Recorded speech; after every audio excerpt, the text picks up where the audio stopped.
basis.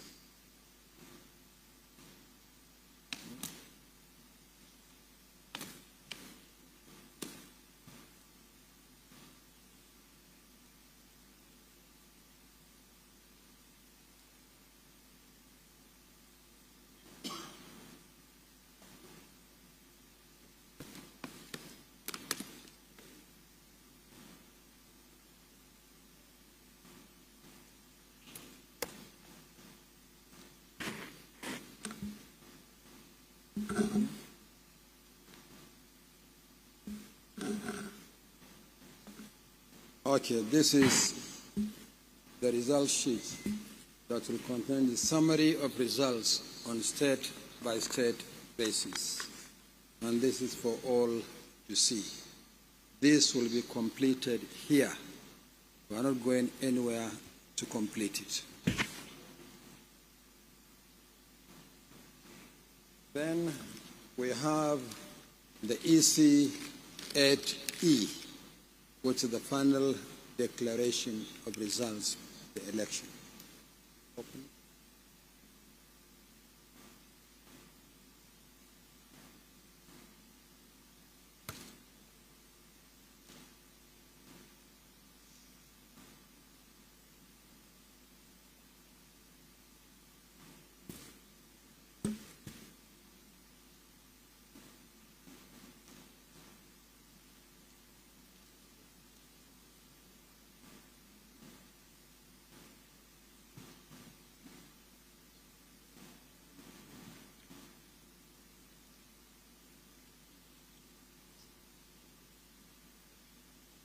This is the EC8E, which is the final declaration of results of the election. Completely blank. So for the next few minutes, we will complete the forms, both the EC8DA and the EC8E. Thereafter, I will read aloud the summary of the votes on state-by-state basis before moving to the next stage. Now, if any party agent or anybody present wishes to stretch his or her legs, or to take a health break, or to get a cup of tea or coffee, now is the time to do so. It will take a few minutes for us to enter all the figures summarized on state-by-state basis. And thereafter, we'll invite you for the next stage. But we are not going anywhere. Everything is going to be done here until the final stage. Thank you.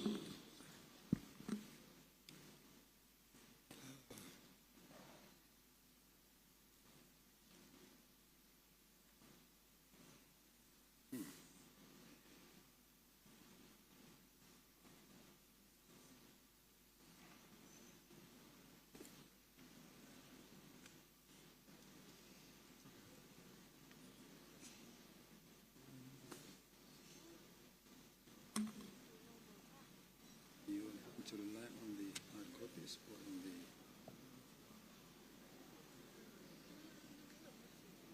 this one, you don't use the hard copy, the original.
Hello.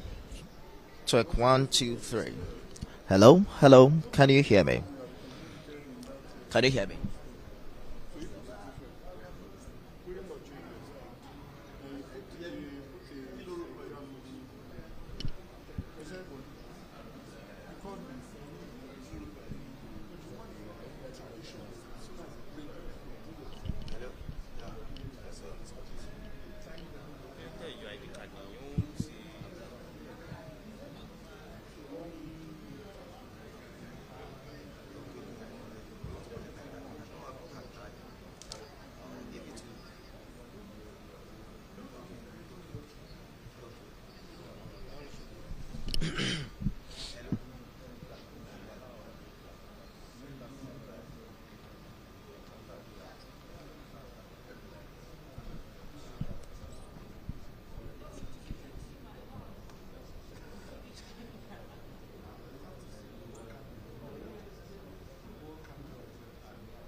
I was hearing it before you started talking.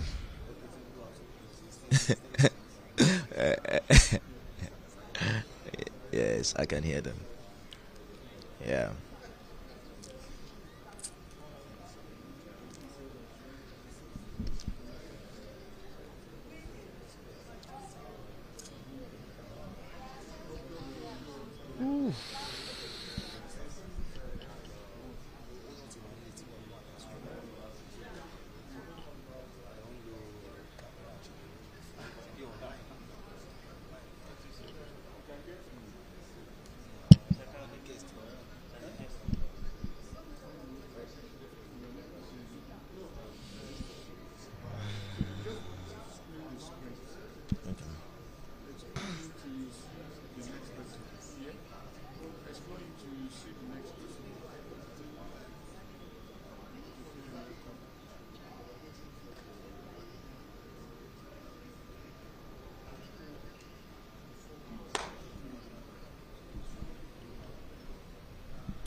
Absolutely, Mike. It's been a long wait. It's 1:27 a.m., making day 4 of the national collation.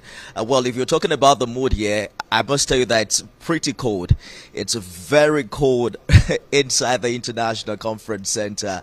The hall isn't filled, so you can tell the people who have been waiting for days are quite tired of the long process. But the good news is we now have the presentation of all the results from the 36 states as well as the FCT. Like you mentioned earlier, Mike, the next stage is now for INEC to make its record of the summary of all of these results. The INEC chairman mentioned earlier that they're not leaving here until all of that is done. And afterwards, it will now be transferred to what they call the EC8E, where it will be declared, it will be recorded, and then we'll have the results declared and a winner return. It's been a long wait, and we're here monitoring the process. I'm joined now by an APC stalwart, we started the conversation with him earlier. He's the director of the All Progressives Congress Presidential Campaign Council, the Diaspora Directorate, Prince Ade Omoli. Prince Omoli, thank you for joining us.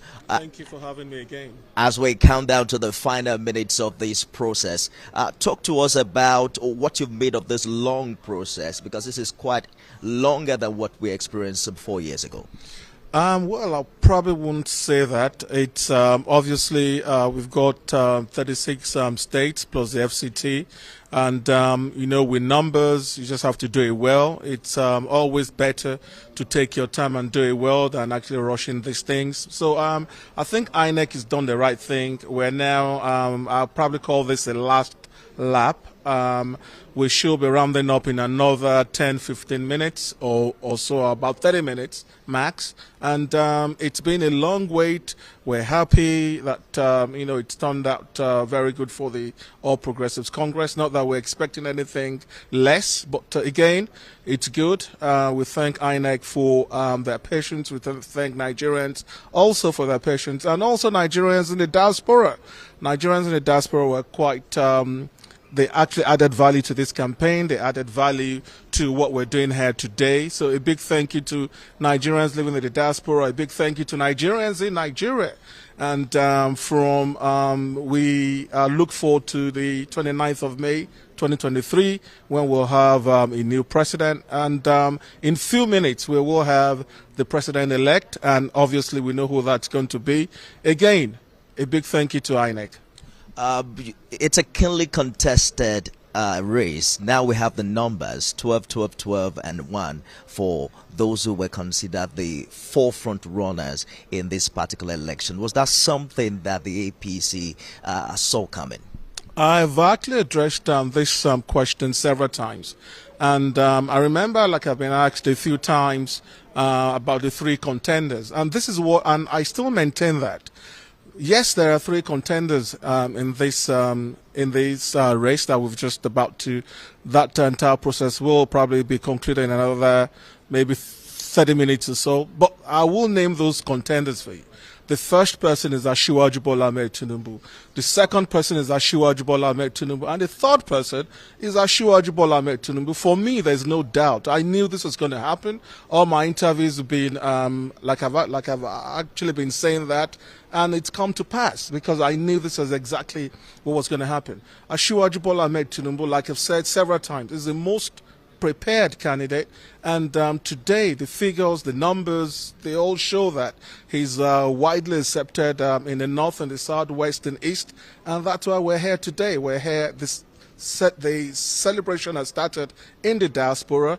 Nigerians in Nigeria will also kick that off, and for me there wasn't any surprise at all. And for the question about keenly contested, maybe one or two of them had more than what we expected, but at the end of the day, it's the winner that we're actually concerned about, and there can only be one winner, and we know who that winner is already. Thank you. You monitored the drama here in the past few days, the attempt by some party agents to scuttle the process. Their concern is the fact that the election results were not uploaded in real time on IRF's portal as at the time that INEC had promised that will be done. But we also saw how the Inter-Party Advisory Committee has reacted, yes, saying that they are with INEC in all of this. Talk to us about your perception of the credibility of this process. I can tell you that the credibility is 100%. And as for the, I'll probably say comedians that tried to disrupt the process yesterday. I remember my time down at Igbobi College many years ago. I remember that literature book, Julius Caesar. And I remember a line that cowards die many times before their death. I think that was what was happening. They just couldn't, they saw defeat, and, they were not brave enough to actually hang around. And they decided to do that. But it failed. And now we're quite glad that that process is more or less completed. It's been concluded, and in few minutes we will know who the winner is. When you take a deeper look at all of those results, one thing was consistent with almost all of the states. There were cancelled votes, and when you hear the state collation officer explain why, they tell you that there was overvoting occasioned by voters who were not willing to use the beaver. Some have called the bimodal voter accreditation system the game changer in this election. How much credibility has it brought to this process? I think to a larger extent that's quite true. The beavers is the way to go. And yes, I believe that's true. And I think we should continue using it. And as for those who try to bypass that, now they probably learn from that you do that at your own peril. If you don't use it, the election just gets cancelled. And I believe that's the way to go. I actually voted, and it worked well. And the feedback from the field is the fact that the beavers worked. I was quite shocked. I mean, I went through my accreditation, took less than 2-3 minutes. So it's working. It's technology, which is also part of it. And I think it's the way to go, really. Absolutely. It has come to stay, particularly with the assent of the Electoral Act 2022, which Mr. President signed to law sometime last year. We're gradually getting to the end of this process, and in the coming days, we're going to have quite a number of reactions. Perhaps I should be asking you, how do you think the APC will be reacting?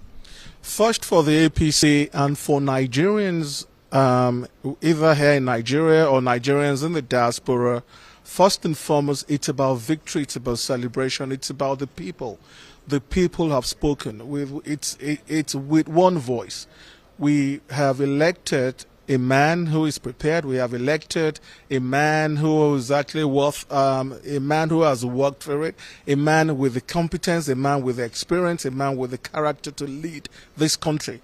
I can tell you for sure that Nigerians will be happy. Nigerians will be celebrating. In fact, the celebration has started already. Yes, there will be probably one or two or a few that are not too happy. But again, I'm sure they will come to terms with the presidency of our new president-elect as soon as they see, because he's actually promised. This is a man who will hit the ground running. And he has an action plan, a plan to take action from day one. And he has a team, you know, where people in the diaspora, people here in Nigeria, intelligent people. And remember that Nigerians are actually smart people. We're taking Nigeria to another level, a positive level, a greater level. And we have a leader who will take on from the 29th of May 2023. We believe in him. He's been elected. And now it's time to, you know, come together, support him, and ensure that we take Nigeria to greater heights. Prince Adeomole, thank you so much for talking to us. Thank you so much for having me. All right, so the process is on, and we're counting down, but particularly now that we know that all of the figures are in, INEC officials are now making a computation of the summary per state, and thereafter we're going to see a declaration of result. I'm joined now by yet another observer, head of Uzabi Election Observation Mission Connected Development, Unjoku Emmanuel. Mr. Emmanuel, how are you this morning? Exhausted, tired, but yeah, we're here for democracy. Absolutely. What is your comment as to how you've seen this process thus far in the past 4 days?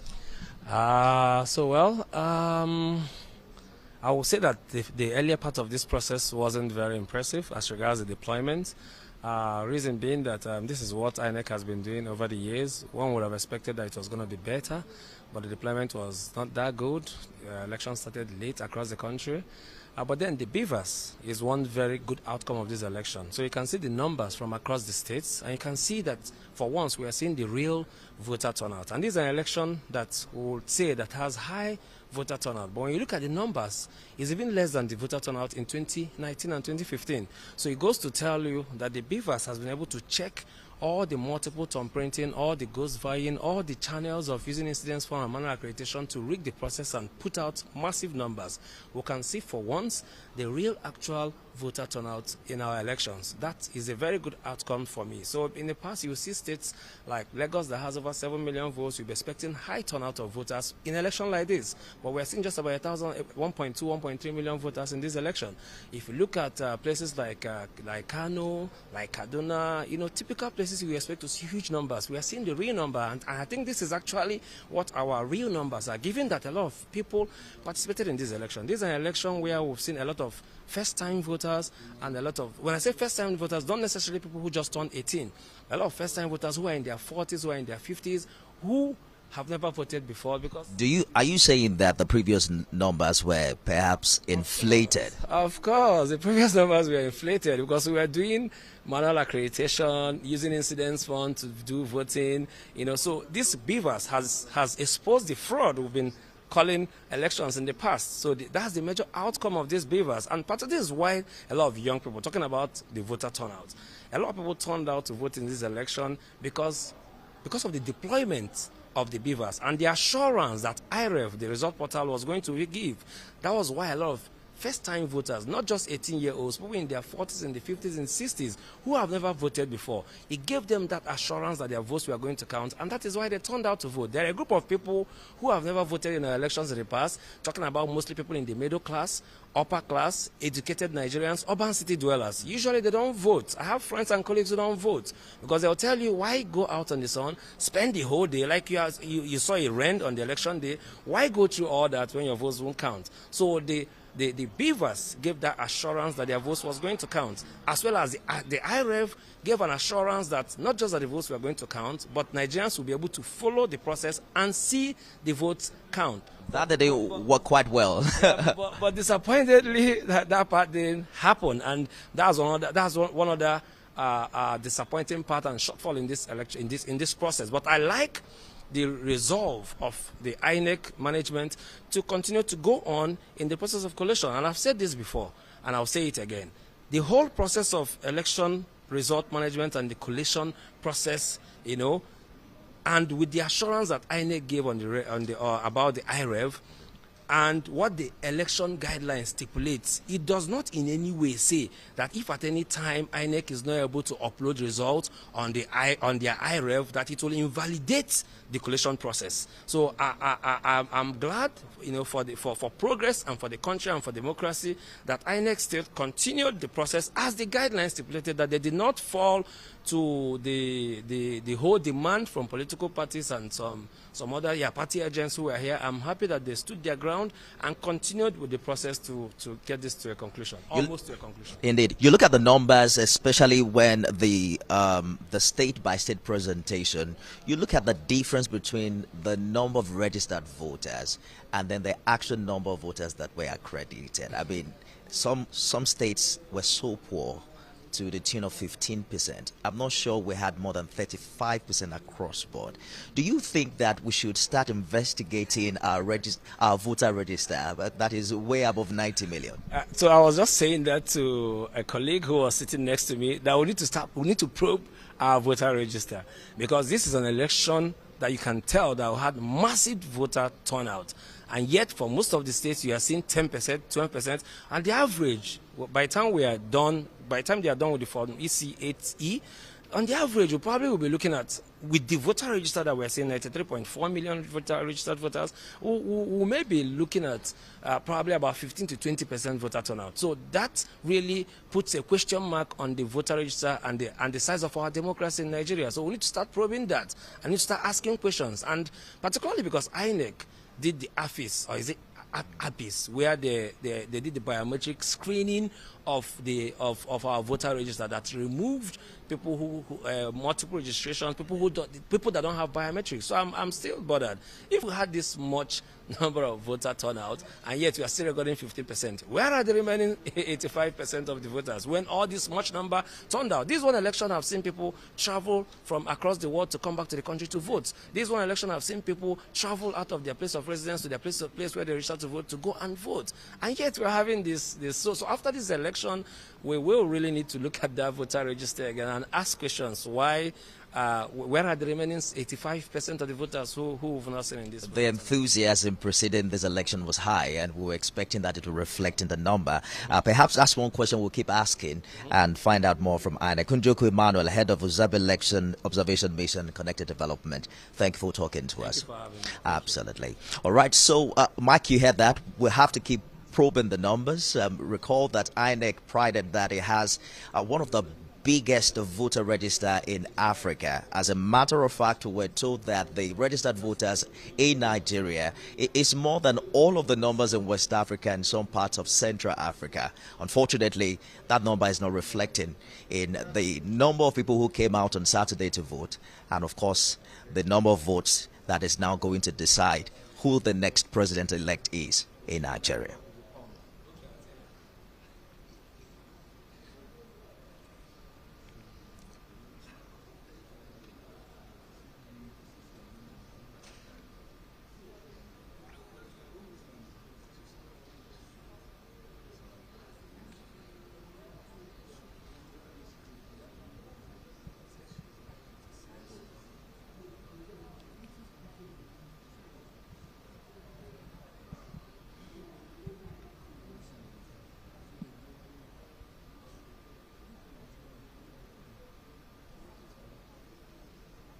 Absolutely.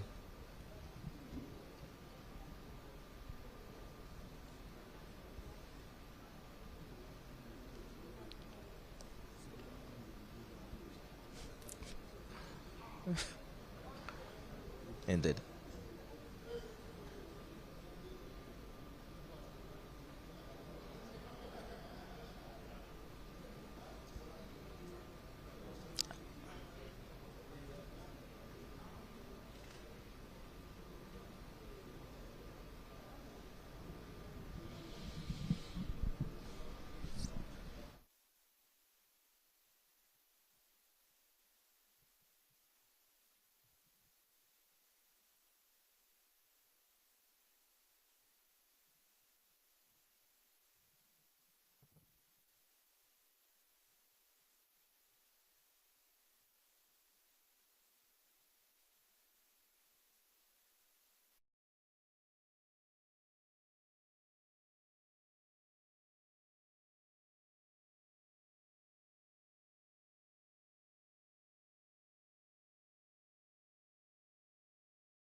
is Zephaniah Gisalo. He's representing the NRM, which is a Nigeria Rescue Movement.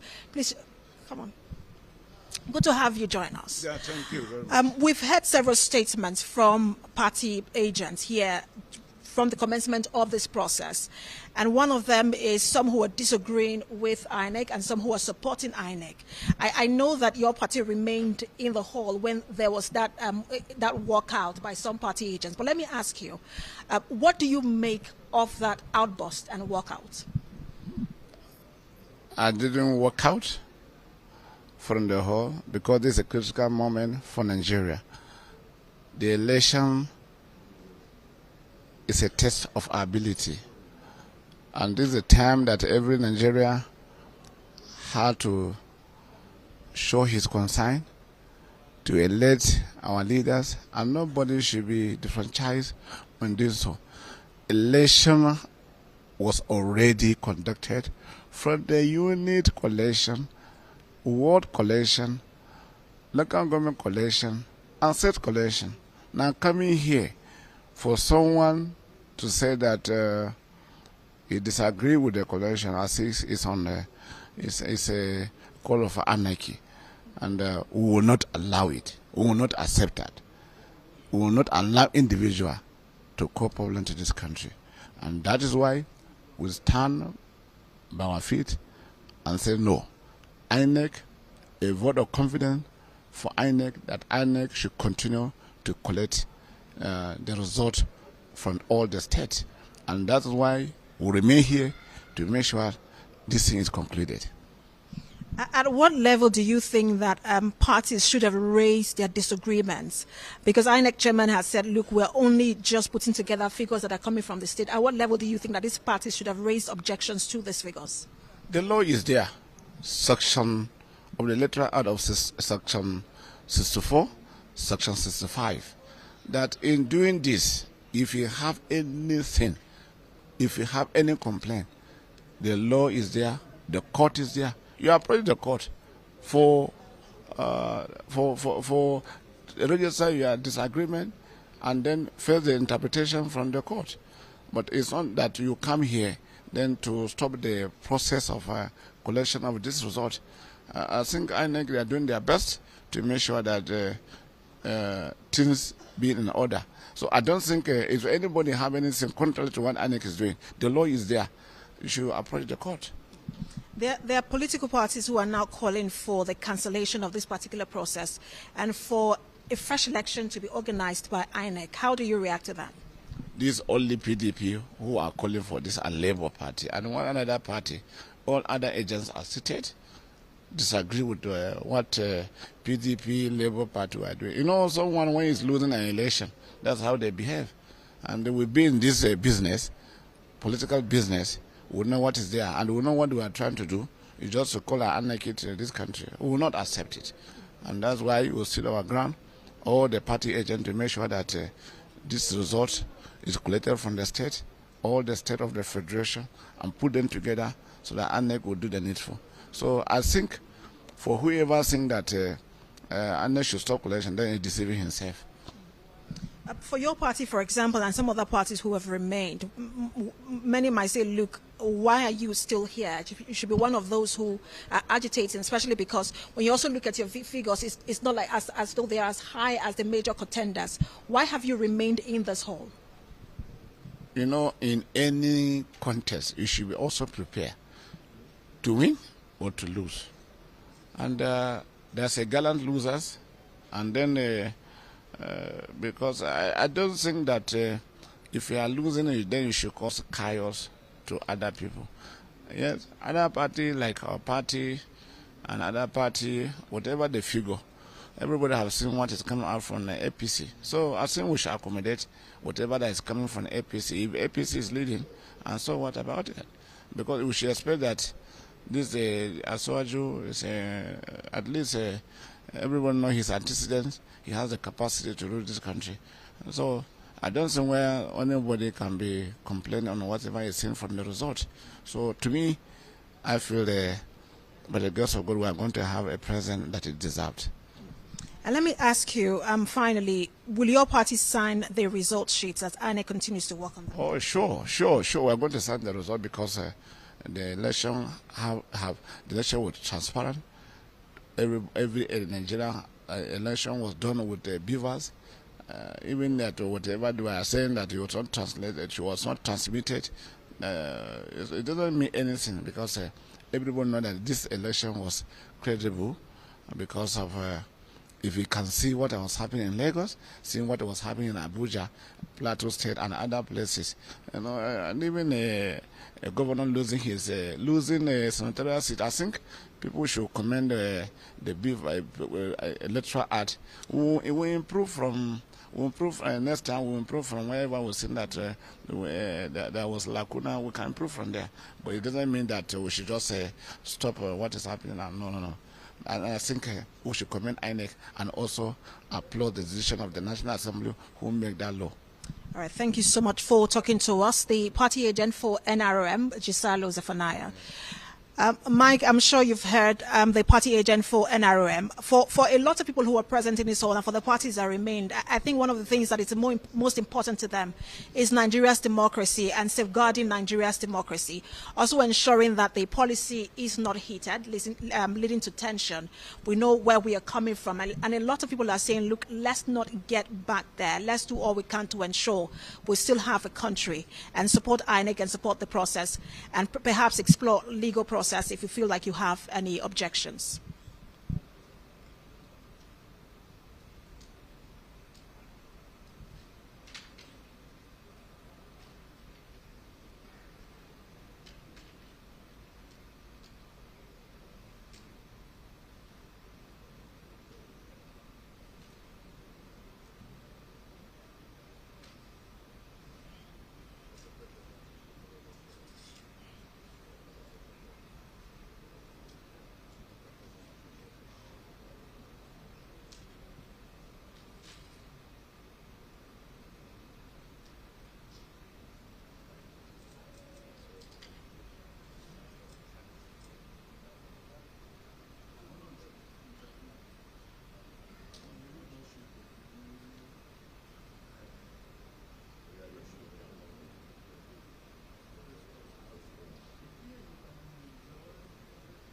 Absolutely. Thank you, Mike. Absolutely. Thank you, Mike.